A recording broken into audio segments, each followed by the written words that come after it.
Every sports club has its stormy days, but when those clouds gather and refuse to part, even the mightiest teams can find themselves caught in a whirlwind of controversy and uncertainty. Tonight, we dive into a saga that's capturing headlines and the hearts of hockey fans everywhere. The escalating ownership drama surrounding the Vancouver Canucks. From boardroom rifts to growing fan frustration, this story reveals how off-ice politics can shake even the most storied franchises to their core. So, grab your seats, because what's brewing behind the scenes might just reshape the fate of the Canucks forever. Only a season ago, the Canucks were riding high. Celebrations filled the streets as Vancouver clinched the Western Conference Championship, and hopes soared for a return to hockey glory. But fast forward to today, and the narrative has turned dramatically. The team's failure to secure a playoff spot was not just a disappointment, it was a catalyst for intense scrutiny and frustration, both among fans and within the organization. At the heart of the matter is Francesco Aquilini, the team's principal owner since 2006. Aquilini, who started his journey with the Canucks by acquiring 50% ownership in 2004, is facing mounting criticism not only for the club's on-ice struggles, but also for his own leadership style, or, as detractors put it, his hands-off approach when it's most needed. Francesco Aquilini's time at the helm has been, to put it mildly, tumultuous. While ownership often means basking in the glory of team successes, it also carries the burden of accountability when things go wrong. Critics and sports analysts argue that Aquilini's near invisibility at critical moments has left the team with a vacuum in leadership. Instead of rallying both fans and staff, he's often perceived as absent, only stepping into the spotlight when the Canucks are riding high and retreating when turbulence hits. Respected sports journalist James Myrtle recently delivered a scathing evaluation, ranking Aquilini 31st among 32 NHL owners in The Athletic. With a harsh D+ grade and an underwhelming score of 2.95 from fans, this assessment speaks volumes about the growing dissatisfaction swirling within Vancouver's sports community. Comparatively, only Tony Pegula of the Buffalo Sabres fares worse, a status that no ambitious franchise would envy. The stakes rose even higher when NHL insider Nick Kypreos brought fresh rumors to the table. Whispers that the Aquilini ownership group, which includes Luigi, Paolo, and Roberto, could be considering a monumental shift. According to inside sources, the family is contemplating selling part, or perhaps even the majority, of their share in the Canucks. For fans, this revelation is both shocking and oddly liberating. The Aquilini family's limited engagement with day-to-day hockey operations has long been a sore point. It leaves many wondering if a change in ownership could breathe new life into the franchise, bringing a wave of renewed energy and direction that's been sorely missed.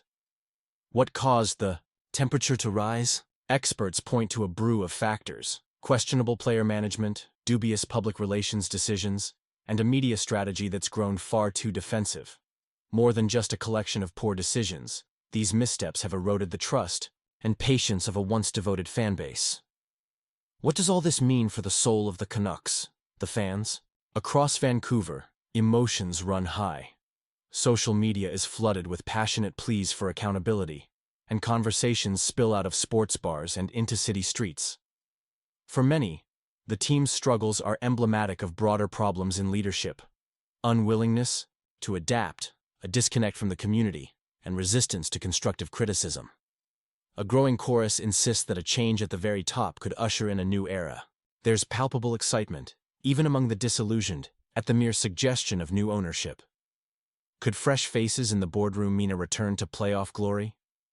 History suggests it's possible, especially if a new owner brings not just capital, but vision, commitment, and genuine engagement with all aspects of the organization. If the Aquilini family chooses to sell a portion, or the majority, of their stake, the landscape of the franchise could be transformed overnight. Professional sports teams aren't just about games played on the ice. They're pinnacles of city pride, economic engines, and symbols of communal identity. Potential buyers would inherit not just a team in need of revitalization, but also the hopes and anxieties of a city eager for a turnaround. The list of interested parties could include local business moguls, international investors, or even sports celebrities with a passion for hockey. Each possibility brings its own risks and rewards. It's a scenario packed with intrigue, and one which could send ripples through the NHL as a whole. Would the league intervene to ensure the stability of one of its historically important teams? Could player and fan morale recover with new stewards at the helm? The answers to these questions may define the next decade of Canucks hockey. As speculation swirls and uncertainty grows, one thing is clear. The Vancouver Canucks stand at a crossroads. The decisions made by the Aquilini family, and by whichever hands might take the reins, will reverberate from the locker room to the last row of Rogers Arena.